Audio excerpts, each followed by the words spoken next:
ఈ ఎంసెట్ లేదా ఎఫ్సెట్‌లో మంచి ర్యాంక్ రాని విద్యార్థులకు బెస్ట్ ఆల్టర్‌నేటివ్ సీఏసీఎంఏ కోర్సులు అడ్మిషన్‌లు జరుగుతున్నవి. రాజారెడ్డి గారు జమ్మలమడుగుకు పెద్దగా వచ్చారు కాదు. శివారెడ్డి గారు పులివెందులకు వెళ్ళేవారు కాదు అంటారు. అంటే ఎవరి ఫ్యాక్షన్ వాళ్ళకు ఉన్నది. వాళ్ళకు పులివెందుల్లో ఎనిమీస్ ఎక్కువ. ఆ, ఈయనకు జమ్మలమడుగు. ఆ. ఇంకా అక్కడికి పోయి ఏం చేయగలుగుతారు? ఈయన అక్కడికి పోవడం కానీ వాళ్ళు ఇక్కడ పోవడం రావడం కానీ. మీ వల్ల వైఎస్ రాజారెడ్డి గారికి శివారెడ్డి గారికి మధ్య ఎప్పుడు గ్యాప్ రాలేదా? అంటే ఫ్యాక్షన్ జరగలేదంటారా? ఫ్యాక్షన్ జరగలే. లేదు. అంటే మీ మామ ఏదైనా లోపల సాయం అయితే మీకు ఎప్పుడైనా లోపల ఎన్మిటీ.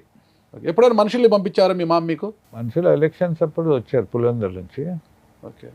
కానీ నేనే వాళ్ళ కొరకు మనుషులను పంపించాను. అప్పుడు మీకు అనంతపురంలో ఉన్న మద్దల చెరువు కుటుంబంతో కావచ్చు, సానే కుటుంబం అంటే ఓబులెడ్డి గారి కుటుంబం కావచ్చు, మద్దల చెరువు సూర్నారెడ్డి గారి కుటుంబం కావచ్చు, పరిటాల రవీంద్ర గారితో కావచ్చు, జేసీ కుటుంబంతో కావచ్చు, ఎవరితో సంబంధాలు ఉండేటివా? పెద్ద సంబంధం లేదు. ఎందుకంటే మా జిల్లాలోనే మాకు తలకాయ నొప్పి మా ఫ్యాక్షన్.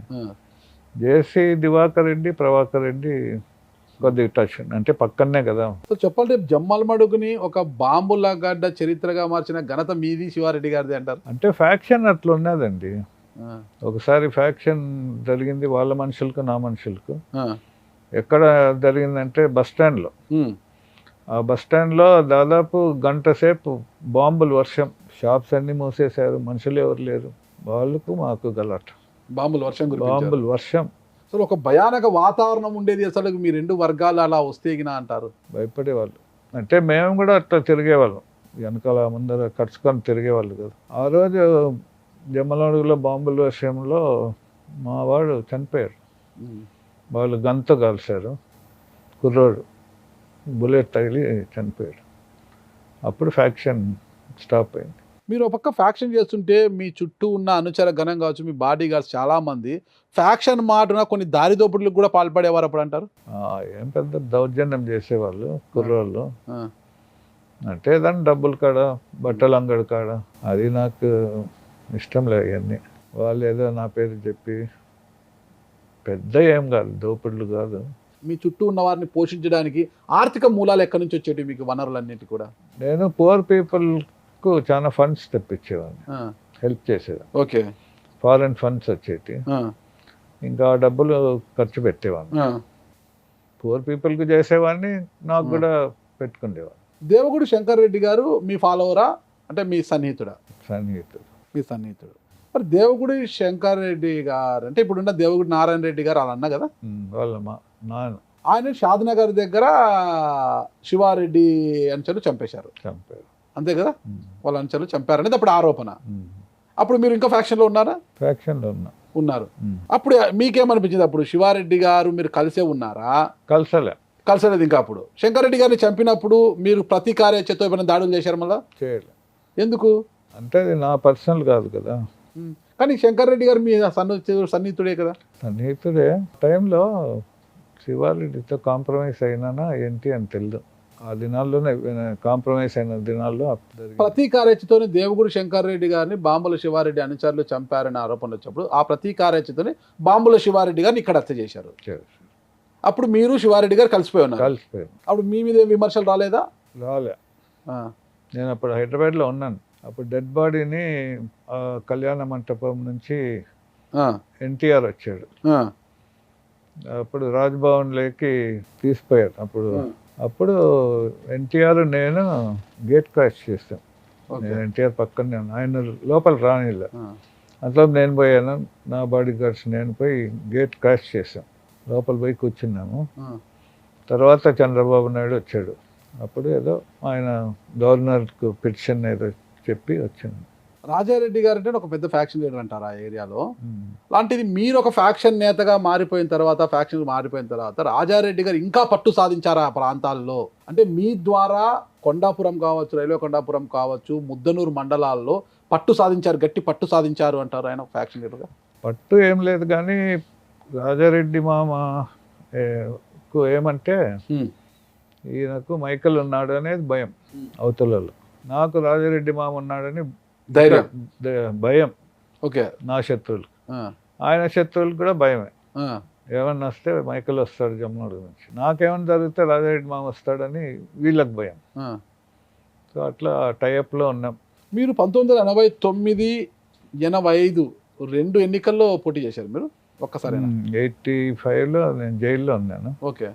ఏదో బెయిల్ వస్తుందని అప్పుడు ఇంకా పాలిటిక్స్లో పెద్ద ఎదగలే.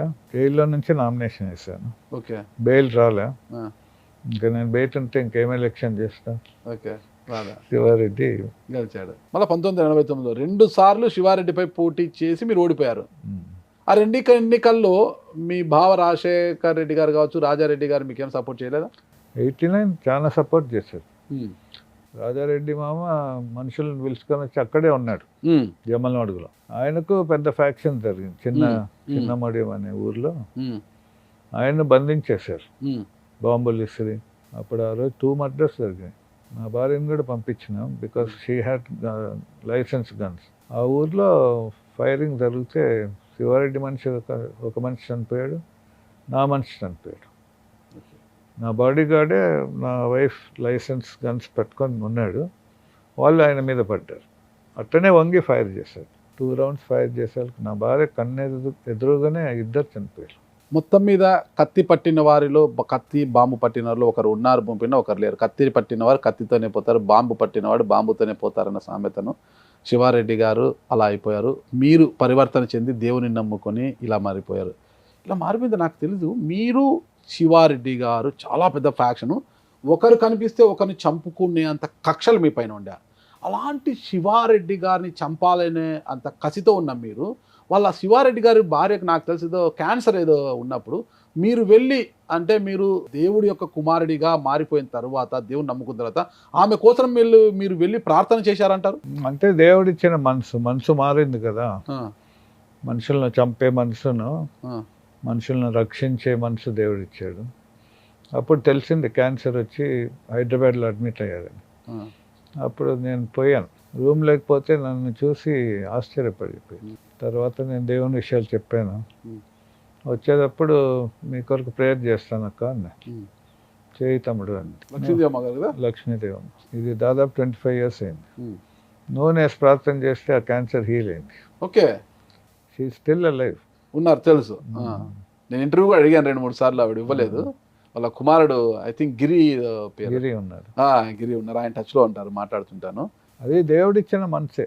ఎవరినైతే చంపాలనుకున్నారో ఆయన భార్యని మీరు కాపాడారు. మళ్ళీ దేవుడి మనసు. దాదాపు 200 members క్షమాపణ అడిగాను. అదే మీరు ఫ్యాక్షన్ విడదీసి దేవుడి మార్గంలో నడిచిన తర్వాత ప్రతి గ్రామానికి వెళ్ళి క్షమాపణ కోరారు మీరు. నా వల్ల మీ భర్త చనిపోయారు, నన్ను క్షమించడం, ఆ రోజు అలా జరిగిపోయింది, నాది తప్పు అనేసి క్షమాపణలు కోరారంటే కదా మీరు. లిస్టు రాసుకొని. లిస్టు రాసుకున్నారా? మర్చిపోకూడదు కదా. యేసు ప్రభు రక్తం ప్రతి పాపాన్ని కడిగి వేస్తుంది, కొన్ని పాపములు కాదు. అందుకని లిస్టు రాసుకొని అందరినీ క్షమాపణ అడుక్కుంటూ వచ్చాను. దూరంగా ఉండే వాళ్ళకి ఫోన్ చేసి అడిగాను. సుమన్ టీవీలో మీ పర్సనల్ అండ్ బిజినెస్ ప్రమోషన్స్ కోసం కింది నెంబర్కి కాంటాక్ట్ చేయండి.